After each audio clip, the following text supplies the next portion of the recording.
Hello, everyone. It is wonderful to be here with you all.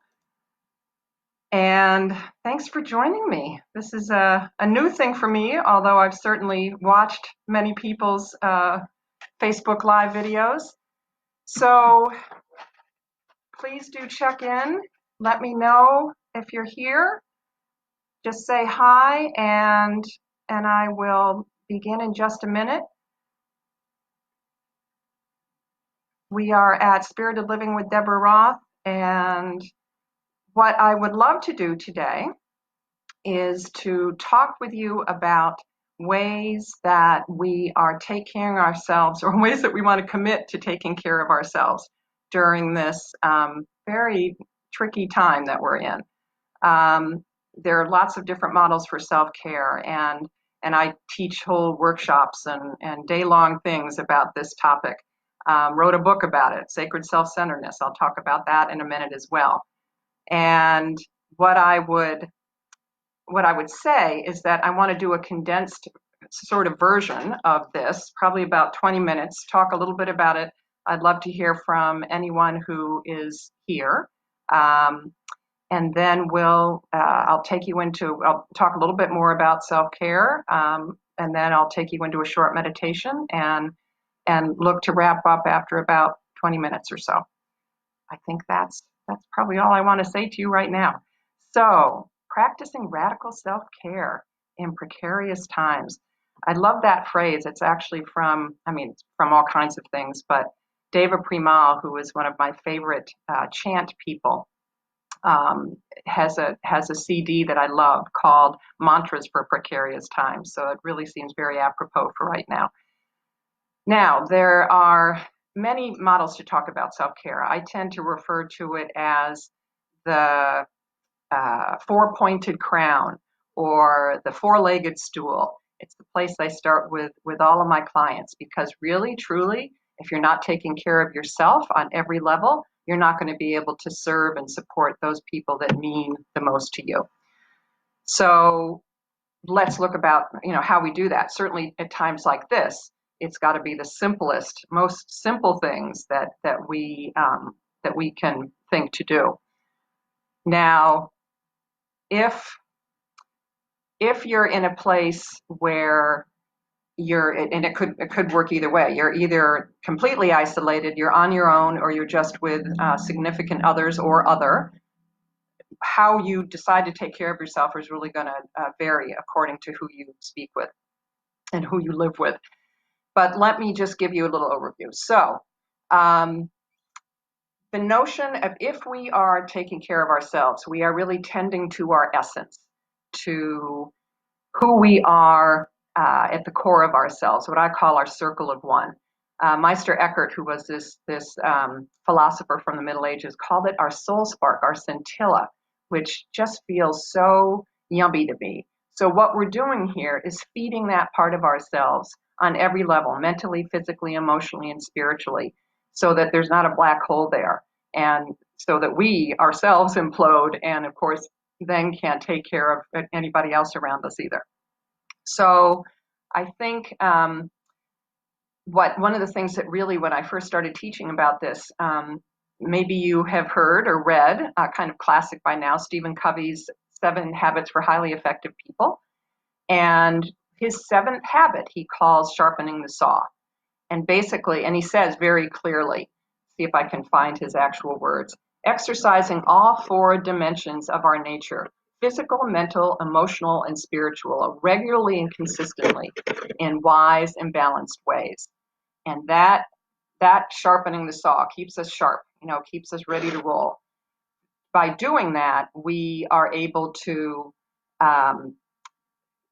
function in a way that's not only necessary if we're going to survive, but especially right now, really helps to balance this kind of very ungrounded place that a lot of us are feeling within, or are feeling in. So what I love about his model too is that 7th habit, sharpening the saw, surrounds all the other habits, which I won't go into now. You can check it out if you've never read the book, or go back and just look at a summary. but he places that much importance on this notion of sharpening your saw. So let's take a look at that. And I'd love for you to just think and maybe jot some things down while we're here. How do you nurture your body? And again, right now, we want to think of the simplest ways that we do that. And literally, sometimes, for me right now anyway, and some of these may resonate with you, it's remembering to eat. I get so busy, and those of you that know me know that I love to eat. I get so busy that I kind of lose track of time. So eating, sleeping, making sure you drink water. Got my purple water bottle right here. All of the things that are just basic bodily functions, which frankly can go out the door when we're really stressed, which a lot of us, most of us are right now on if not any or all of the levels that we're talking about. Move. We are spending so much time in front of the screen, all of our various screens. Get up. I've been doing indoor yoga and Pilates and bar classes, and I also, and this is key, I think, also for body tending, get outside. And even if it's just to walk around the block, I fortunately am across the street from Riverside Park. I can go over there perfectly physically distant from people and sit under one of my trees. So that's the body piece. If you're looking at ways to stimulate your mind, some of that's is kind of thinking about what are you feeding your mind too much with, and what are you not doing enough. So feeding your mind could also mean just cutting down, way down on watching the news or reading the news. I can read the news easier than I can actually watch the news. There's something about the visual thing. I certainly want to be up to date on everything. So I think that the notion that you have to have it on all the time. I mean, after 9/11, a lot of people dealt with that, and I just couldn't watch the news then either. So that's a turning off. That's a letting down in order to kind of bring the stimulation of your mind down, and then feed it with fun videos. And there are a ton of them out there. Whether it's music, a lot of wonderful parodies of old wonderful songs, and all kinds of things are out there. And I've got a list. I've been building a list. So if you want some ideas, but I'm sure you don't need them, then definitely get in touch with me. And then I have to check this out. I heard this recently, and it certainly makes sense to me that you can, if you're finding that there are things showing up in your feed, in your Facebook feed, that don't feel, that just give you yuck in the gut. Maybe there's people that are sharing that you're not used to seeing. You can snooze people, and they don't even know it. You can just make the distinct decision to feed your brain, to create some lovely brain food around positive, uplifting, funny, fill in the blank, whatever you feel like you need right now. And it could just be stimulating in a different way. Goodness knows, we've got, all kinds of courses that are being offered to us now online, all kinds of juicy stuff, from, brain stuff to knitting to, anything you want to do that I think, when you're learning a new skill like that, you're really sort of giving yourself the chance to focus on a particular thing. It's almost like a meditation. I feel that way when I'm singing in my women's chorus with a difficult piece of music. And there's lots of sing-alongs now out there too. So think about that. Something that you can really focus your concentration on and kind of, let everything else go and give your brain a rest from the heavy stuff for a little while. And then, of course, soothing your heart. Now, those of us that are touchy-huggy people, this is a tough time for our hearts. Missing, the people that you can't hug, my granddaughter, your mother, whatever that looks like, my kids. So in lieu of that, I have a wonderful picture of my granddaughter giving me a big hug. Just sits front and center on my desk. It'll have to do now for a little while, but it helps. And then make sure that you're keeping in touch with friends. And I don't think I need to say that. We've all at this point are mastering Zoom, if you didn't know it before. Fortunately, I have used it a lot. But have, the old cocktail parties and, ways that you can connect with people face to face. Again, I think that visual thing really helps bring you back to your heart and the relationships that you have with people that are so special that you may not be able to touch them, but you can connect with them. I've been walking in the park with a good friend a couple times a week, 6 feet apart, and it's just nice to see her, even if we can't touch each other. Let's see. Look at, oh, I have this on my personal page, on my Deborah Roth page, my Facebook page. There's my hug. This is my hug, my virtual hug that I'm sending to people, and then I blow it to you because there's something just more visceral and more in my body about that than just blowing a kiss. So think of really deeper ways that you can connect emotionally and kind of feed your heart in that way. Likewise, kind of in the same realm is, how are you nourishing your soul? How do you keep your spirit up? It could be, chanting, singing, or it could be the other direction, just having a moment. I tend to have a lot of monkey mind when I'm under stress, but if you're able to quiet your mind, set your alarm a couple times during the day, and then just stop whatever you're doing and breathe for a little bit. Just come back to your circle of one, come back to your soul center, your scintilla. You could also think about ways to create your environment as a nurturing, soulful place. One of my favorite ways to do that, and this actually I think supports you on every level, is to get some aromatherapy going. They're wonderful, chamomile, the scent of chamomile, or lavender. There are lots of essential oils that are for calming, and then there's some, marjoram is one, basil, that are for energizing and stimulating your brain. Do a little research and see, what either lifts your spirits or helps calm you down, what essential oil does. And scent is the most evocative of all of our senses, because it's directly connected to our limbic system in our brain, which is the seat of all of our memories and emotions. So scent is essential oils are a really wonderful way to kind of come back or uplift whatever it is that you need in the moment. So I think, oh, and I will say, if you want just not unlimited, but 25 self-care ideas in all 4 of those categories, mind, body, heart, spirit, when you sign up for my newsletter at Spirited Living, you get 25 tips for radical self-care, or whatever I call it, something like that. So that's at spiritedliving.com if you want to list. Some of them aren't so applicable for right now, but you can adapt for what feels good. And now, before we go into a short meditation, I want to share with you, I mentioned that I kind of named my version of self-care as sacred self-centeredness. Now, we normally think of being self-centered as something bad, but that's not really the case.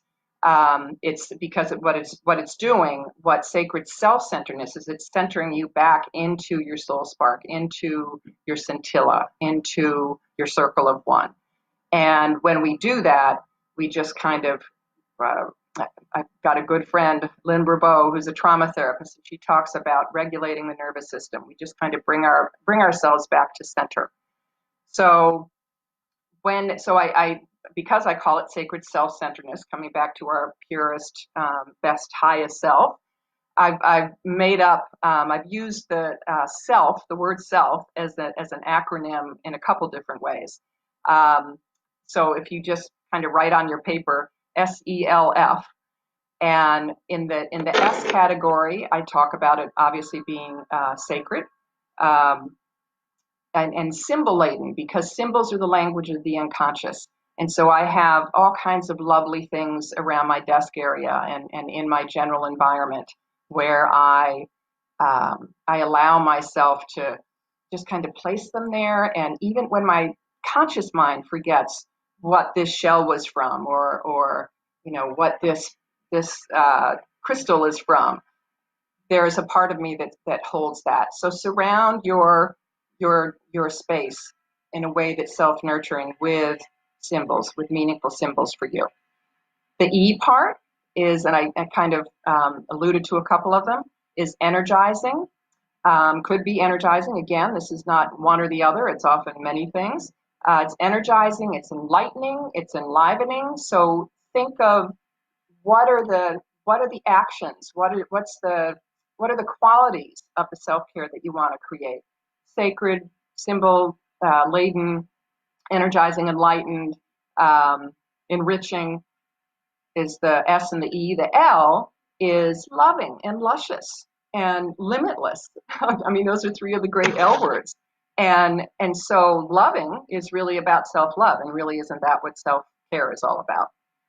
The F word, this is a good F word, this is a positive, happy F word, is that when we're talking about self-care, one of the most important things is to really create a strong intention, to really focus our intention. There's that important F word. And it's also, it should be fun, sacred play, and it's also fearless. There's a certain amount of fearlessness that's required to really engage and embrace radical self-care, sacred self-centeredness, especially if you've not been really great at it before, you've been taking care of everybody else your whole life. Because once you start to really take care of yourself in a meaningful way, that means you're going to have to say no. That means you may not be able to do things for people that they always expected you to do for them. And that takes a certain amount of courage to say no, and ultimately everybody will be served best for your fearlessness. So play with the SELF acronym yourself too. I'd love to hear any ideas that you have. I'm not getting comments. I probably did something wrong on this.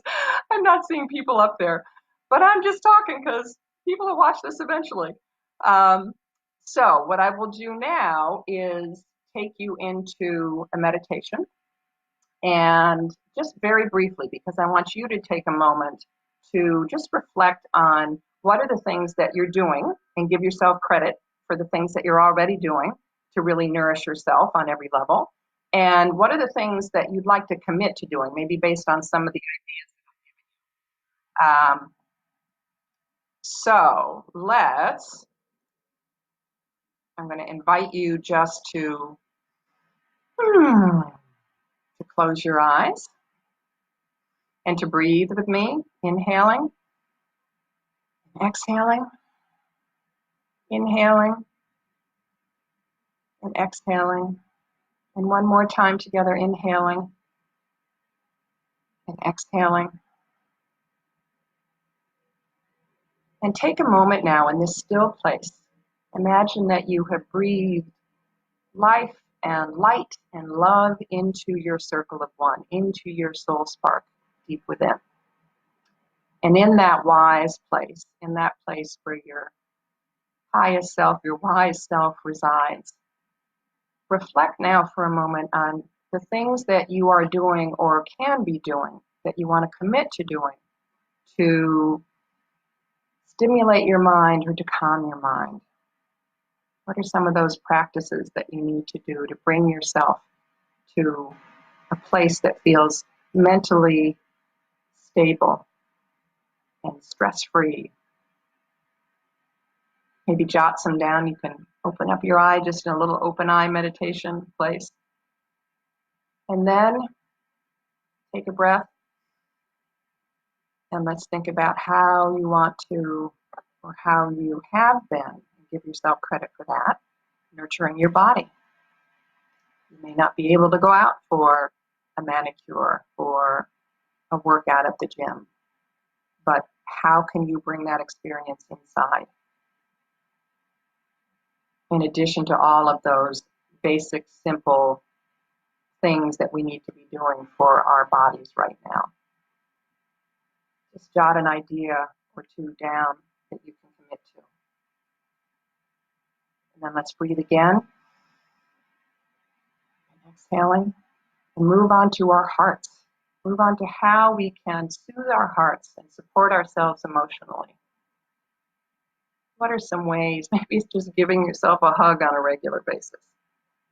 Maybe it's reaching out for people and sending a really deep hug to each other. Think about ways that you can really get your emotional needs met in this tough time. And then taking another deep breath. Exhaling. And then how is it that you nourish your soul? That you quiet your mind, maybe. that you can come to a place within in your own private practice, or maybe it's reaching out to a spiritual community that you haven't connected with before or that you've been curious about. My Unitarian Church, Fourth Universalist Society, has events every night and beautiful Sunday services, very ecumenical on Sunday mornings. You can ask me about that.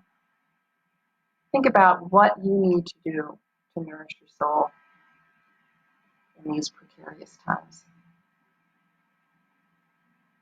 And then let's come back to our scintilla, our circle of one, our soul spark. And breathe one more time together. Inhaling and exhaling. You can open your eyes and return to our virtual space here. I would encourage you to. Activating all of your senses is a really important thing in self-care. If you got, like I brought up my beautiful little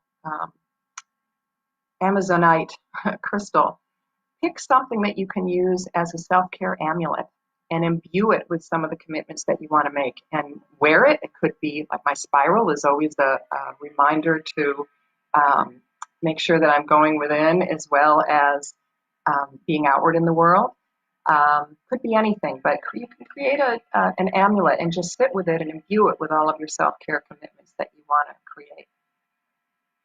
And then make a list as much as you can, maybe expanding on what you did in our conversation today, so that you have it when everything's just going nuts and you know that you have to step away from the screens and do something for yourself on all of the levels, mentally, physically, emotionally, or spiritually, or just a couple of them, but have that handy little list ready so that you can really nourish yourself that way. That's it for today. Please, if you have not joined my business Facebook page, that's the Spirited Living with Deborah Roth, where this appears. My personal page is just Deborah Roth. Go to my website and sign up for my newsletter, and you'll get those 25 self-care tips. This has been delightful, and I look forward to hearing from you and hearing what you're doing for your own self-care. Bye for now.